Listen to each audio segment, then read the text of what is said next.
Hello everyone, welcome to our Let's Play series of Deus Ex Human Revolution. This is Critical RPG as usual, and I'm very happy that you're supposed to join me today in our main objective. I'm gonna punch some faces, potentially. Actually, I probably should do them, should punch them before I hack things. Because we are... I'm not actually sure who we're dealing with. Excuse me, whom we're dealing with. Who these guys are. Because I didn't pay attention to that. They might be FEMA. Did you see that little lion thing on their... Hey. What? Hey. What? What happened? Oh, this is all bad. Oh no.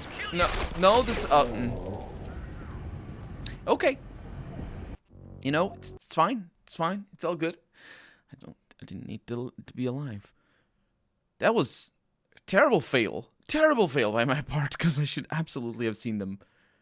I might need to use the tranquilizer. Sector G7 is quiet. It is, now that I have no idea where the sector G7 is.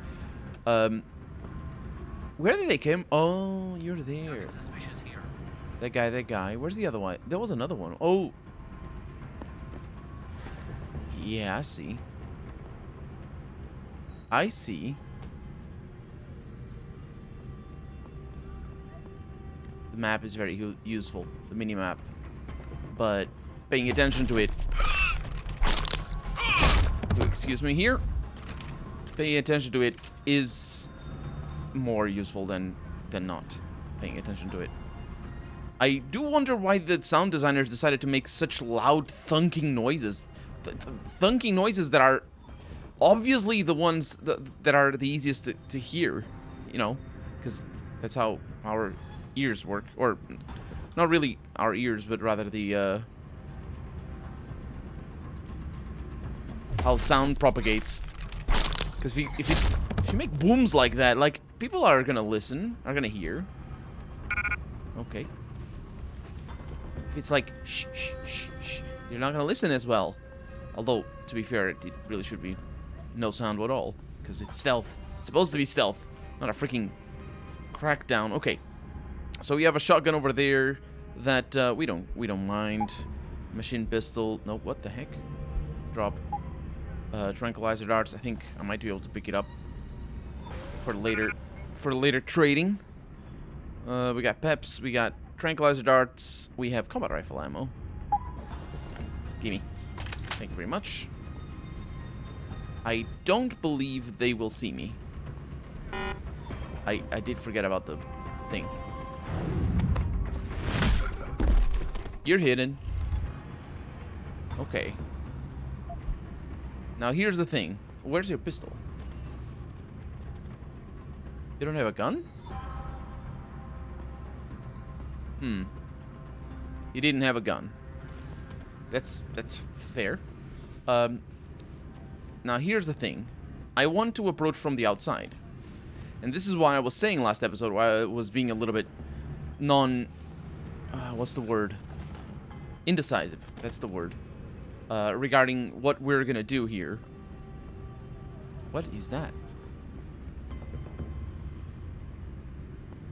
It moved, didn't it? I don't know. Okay, so yeah, we're going back upstairs somehow, and no, through there, and we are approaching from the front, and to see what happens. You know, it's content. I think they're gonna say things.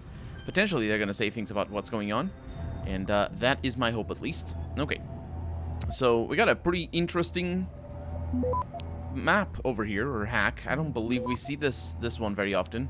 I don't believe these are all different. You know, these things, I don't think they're unique all the time. We're really stacking up on the stop viruses and whatnot. There we go. And it's done. Access granted. What have we unlocked with our shenanigans? I don't think I'm gonna need to sneak anymore.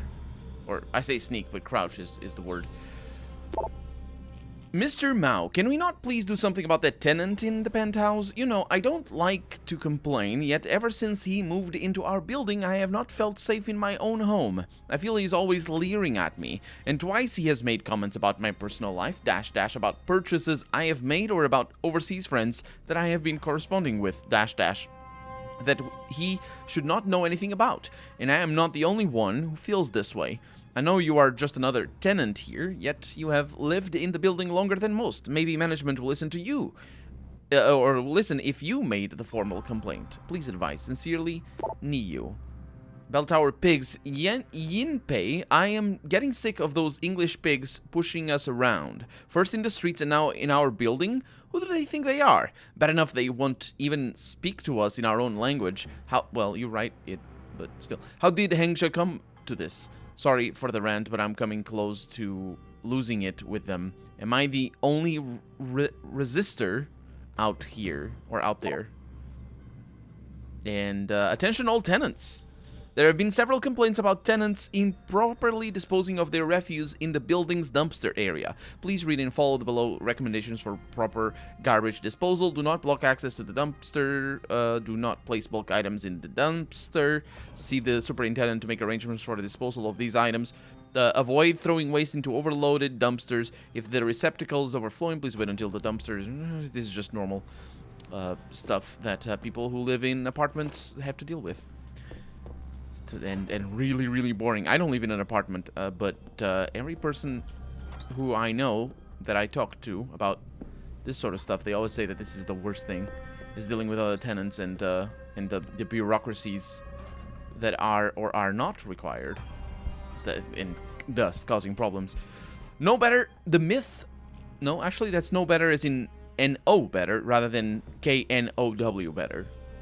Anyway, no better, The Myth of Human Augmentation by William Taggart. Some people think that I am a fool to advocate a cessation of augmentation technologies, that I am sure that I'm some sort of backward-looking Luddite yearning for a past that no longer exists. But the truth is, I embrace the future, a human future. I know that the genie cannot be returned to his bottle. Yes, my friends, what has been learned cannot be unlearned. So in that case, we owe it to our species and our progeny to correctly manage this most corrosive, most dangerous technology. Without oversight, we run the risk of losing all that we are. We begin an uncontrolled fall toward inhumanity. Quite simply, augmentation must not be allowed to run wild. Regulation and control are the key to a safe, sane tomorrow. This is not some great surrender of freedom, not some draconian diktat. It is common sense. And kind of hinting there at a possible metaphor for racism and anti-diversity propaganda in that thing there, and that's another one of the reasons why it's all mixed up. It's the testes first, or whatever the what are they? Purity. That's the one. Purity first with the testes as a logo. It's kind of complicated. Don't ask. We have seen it before. So if you're asking, you haven't been paying attention, or you skipped forward in the Let's Play, which is fair, I suppose. Okay, we have a machine pistol in there, but I don't need it. There's something else though. What isn't there? No, there isn't. Okay. And of course there's this. Let's go ahead and find out. If this leads to the streets, that'd be fantastic. It does not. No, it does not. It leads to a place that I've been to already, but that's it. Unfortunate. We might find something that leads to the streets. Okay. Because there's lots of doors. There's a dead end. Okay. I'll be able to hack these no problem. Nobody can see me up here. So there we go. This starts from the opposite side, but it is very similar to the other... Well, at least in shape, it is very similar to that other puzzle that we did before. There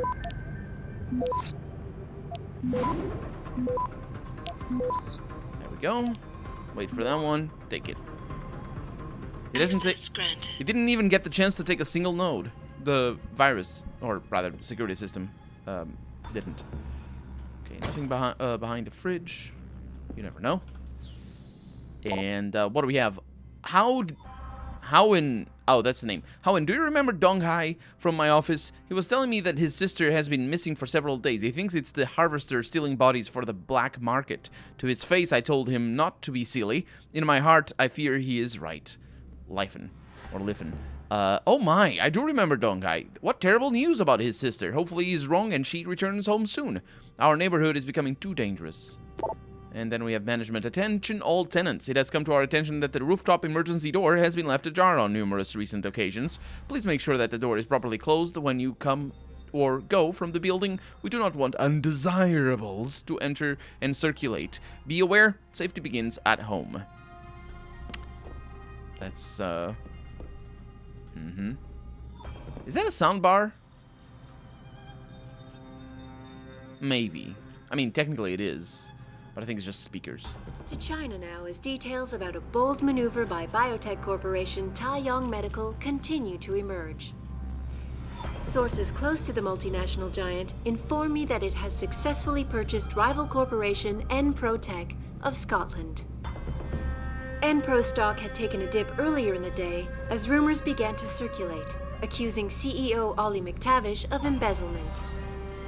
McTavish denied the allegations, but could not explain how millions of dollars in revenue ended up in his personal account.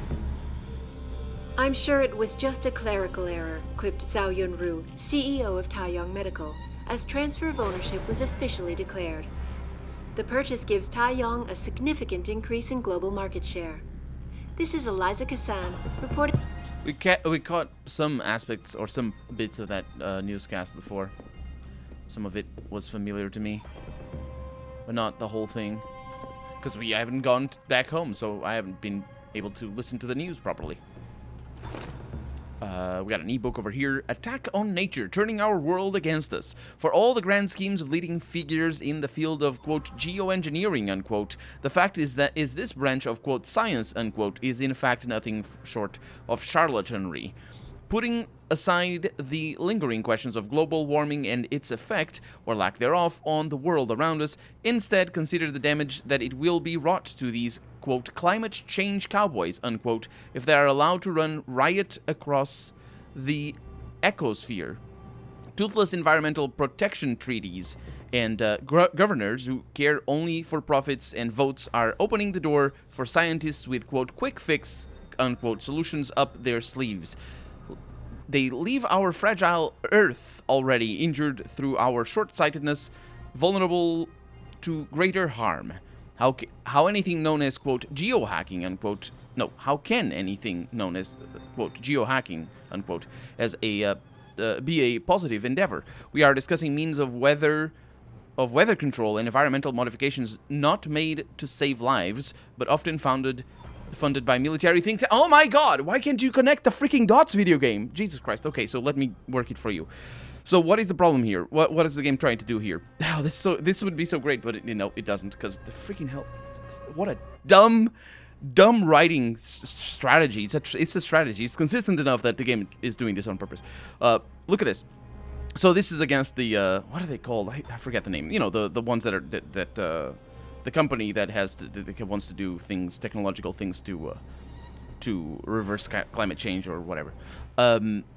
We like that. It's in the theme of this area. We heard of them pretty early. The first thing we read in this area was specifically about this. But look at this. Look at this. This is, oh man, this is so close, and it misses the point. Although, to be fair, a lot of people, well, neoliberals anyway, in general, they often like they touch all the points correctly and then miss the point at the end, miss the correct conclusions. What is the thing here? I like that it goes, how can anything known as this is a stupid argument to begin with, but anyway, anything known as geohacking, like, how can something known as geohacking be a positive endeavor? Why couldn't it be known as Jeff? Or maybe, I don't know, chocolate pudding. If it was known as chocolate pudding, it would be a good thing. Anyway, bypassing the argument being rubbish, we are discussing means of weather control and environmental modifications not made to save lives. And this is why when he set it up, I haven't completed the sentence, mind you, but when he set it up like this, you're just you're touching the wound. Whatever situation you're discussing, if it's global politics or if it's like your home and whatever. Why are things made the way they are? That is a very important question. Or in other contexts, it could be who benefits from this, for example. And then when you realize who benefits from a situation, you can then ask why the situation is like that, which usually it has to do with the fact that somebody is benefited. But here, it's very important because it's not made to save lives, and then it says it's funded by military think tanks to wage war, which is in theme. That's why I say that this is not a happenstance that the game does this, but it's just dumb that it does it. The reason why the game does this is because this is supposed to be like a sort of, I don't know, the narrative style of Deus Ex is the style of narrative of that. Was it the Treasure? No, was that guy that wrote Da Vinci Code? That's the one. It's the sort of like, oh, look at all these conspiracy theories, and oh, there's a grain of truth in all of them, and so it borrows a lot from traditional conspiracy theories. The problem with conspiracy theories is that it's a little bit of the problem that I'm pointing here, which is, you're sort of touching on all the issues, and then you're just sort of like, oh, but it's aliens or something, and you just sort of fail to see the forest for the trees. In here, like, the problem, like, let's get real instead of just talking about video game, because this applies to the real world as well. The problem with discussing climate change solutions that are not made to save lives is that they are made to make somebody money. And the problem with, something that is made to make somebody money is that that comes as a priority, which means that solutions that would perhaps save more lives, be more efficient, be actually doable, will not be pursued because they don't make as much money. And that's why this is a problem. So just to get real, that's why all this geohacking thing is a problem. It isn't that it's not going to work, it's that it's not going to work as well by necessity of how it is, or rather by the necessity of the economic system that it's based on. When you go to the moon, for example, when we went to the moon, I should just put it in those contexts. We went to the moon under an economic system, or at least under a part of an economic system that was fundamentally reliant on the state control of the investment. So, both in case of the Americans and in the case of the Russians. Or the Soviets, rather. I believe is how you would say, rather than Russian. I'm not sure. Either way, the point is, we went to the moon, and we were able to get there so far and so early in human development, precisely because we had a tremendous control over, and when I say we, obviously I'm not either American or Russian, but the point is, we as humans had a tremendous, or in the specific context of the infrastructure, or not just the infrastructure, but specifically the agencies and the companies that worked on the lunar projects, they had tremendous control over the money invested, and they had basically however much money they needed, because, that's what you need to go to the moon in 1969, or yeah, that would have been the first one. Now I don't know if we landed. Did we land anything before people on the moon? I think we did, didn't we? We probably did. I'm not sure. Either way, I should know things better. But the thing is, when you're isolating this big task of going to the moon, when you're isolating it from the general market. And when I say general market, I mean because the world is capitalistic, and the general market is a very important part of the world. When you're isolating it and making it, okay, the state is going to pay, or I say the state in case for Russia, but the federal government is going to pay for this, and we're going to employ 500,000 people on the project, at least in the case of the U.S. Then you're sort of like. You're not doing it for the profit, right? I mean, in the overall scheme of things, the U.S. wants to profit from going to the moon. This back in 1969, but still, you're not doing it for a profit. You're not building the lander in a certain way because it gives you money, or because it's necessarily cheaper. Although things, of course, were made for budget, but they weren't really all the time. If something had to be done, then they would be done. They would do it. The biggest concern, and specifically in the case of the U.S., the biggest concern was actually time rather than money, and that's why you had problems with Apollo 9? Which one was the one that blew up in the testing with the astronauts inside? It wasn't Apollo 11. I think that's the first lander. Nah, I think it was Apollo 9. I'm not actually sure. I probably should look into that and talk and say nice things in this episode that you're watching. Thank you so much for watching. But the thing is, when you're isolating it from the market, you see what we can do. In the market, we still, you know, in the market, in the free market, or not necessarily free, but, you know, because there's regulations all over. But the point is, in the general capitalistic system that we haven't gone to the moon again. And why haven't we gone to the moon again? Well, because it's not profitable. For one, because it's super difficult to get even that much money and that much human resources, let alone other kind of resources behind a single project to go to the moon. But also, we don't need to go to the moon, so we don't do that. But also, we haven't even built a jet engine as powerful as the Saturn V engine. That's how powerful it is to centralize not necessarily centralize, because it doesn't need to centralize. Centralize, if I say centralization, I'm alluding to other things. That's not really the best word to use here, but that's what I'm saying here. And that's why I'm saying here as well. If you're going to geohack, it can't be made to with the purpose of making money. That is so obviously the case. And again, I'm still talking about real life here. But the problem is, going back to the game, the problem is that you're like, it fails. The game fails to have any meaningful delivery. Like, it's fun to engage with the writing for sure, but it fails to have meaningful delivery because look at that, it's right there, not made to save lives, and then but the military, and the military is another thing as well. Like, that's another thing that you can also apply. Why the military does what it does? Is it to make lives or is it to make money? Yes, it is to make money, especially in the case of the U.S. Right now, as at the time of recording. Let's see. And the other thing is that there was also another thing over here that sort of threw me for a loop, because I think the themes are so mixed that it gets confusing. But I didn't even ramble about the other things. Oh, porn! Ha! We found all the porn. See, this episode had something good after all. Let's hack. What do we have? More porn. Now we're probably gonna have a bazooka. Or maybe it's a joke. We'll see. Because obviously the porn is a joke. We haven't seen it yet. I think. We haven't seen magazines like that. We didn't get detected. Access granted. Oh, it's more porn. I told you it was gonna be more porn. It's just hentai. It's not like... It's not, you know, it's not some raunchy American VHS tapes or something like that. I don't know. The porn industry is something that, well, it changes drastically depending on which country you're in. The US style, style of commercialization of porn that I at least have access to, considering, you know, movies and stuff like that.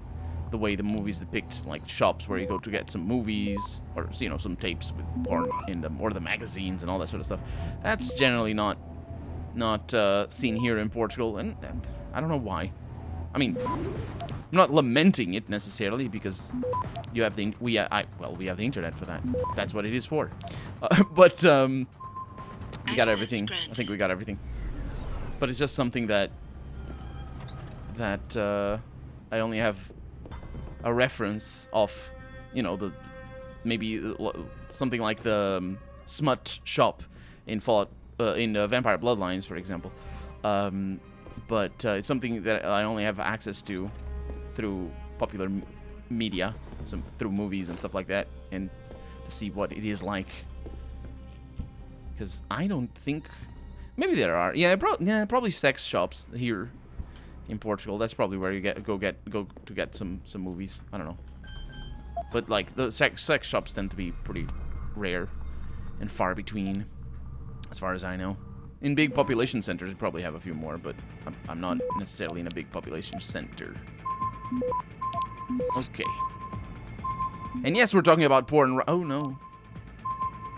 Oh yes. Access granted. And yes, we're talking about porn right after talking about climate change. That's what you get when you come to watch my Let's Play. And you also get me hacking into this computer over here. Oh, actually, it's not the computer. It's this ebook. Understanding Vision, Part 1.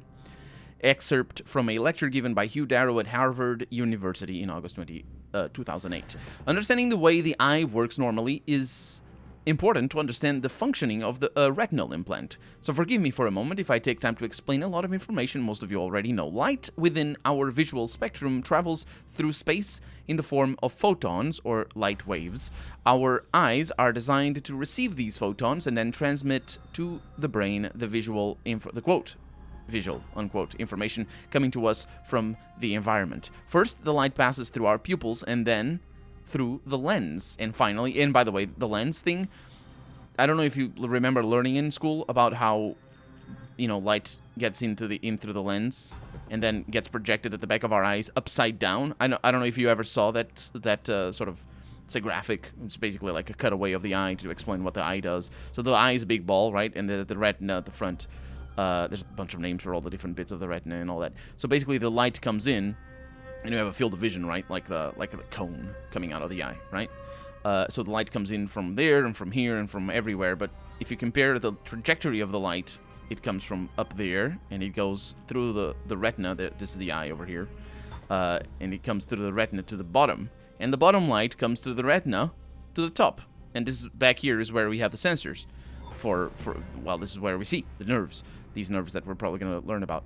But the thing is, the confusing bit is that the image is upside down inside. And nobody ever explained to me why. And I didn't really have the presence of mind to ask. Why? That's not right. We don't see upside down. But we do see upside down. That's sort of interesting. It's an evolutionary artifact that we see upside down. I think it has to do with... there's a lot of animals that don't see upside down. But it has to do with the fact that we're not predators, I think, and the way that we evolved to not have our eyes by the side of our heads and things like that. Because there's animals that see sideways, and no, wait, there's not animals that see sideways. There's animals that have pupils sideways, but that's a different thing. The point is, yes, we see upside down, but our brain flips it back up to normal. And in fact, it's a trained thing as well. Because if you have glasses, this experiment has been made, I think. Like a few decades back, but if you have glasses that flip the image to make you see the world upside down, after 3 days of continuous use, you will see the world correctly with the glasses that flip the world upside down, because you'll just adjust. And if you've ever worn glasses or tried to learn wearing glasses, especially glasses that are a little bit more that was a hiccup, especially progressive glasses or bifocals, you will have the experience of having to adjust to them, and that process of adjustment is the same process of it's basically our brain trying, learning how to interpret the information, because our eyes are actually very flawed. Like, for example, we don't see colors at the edge of our vision.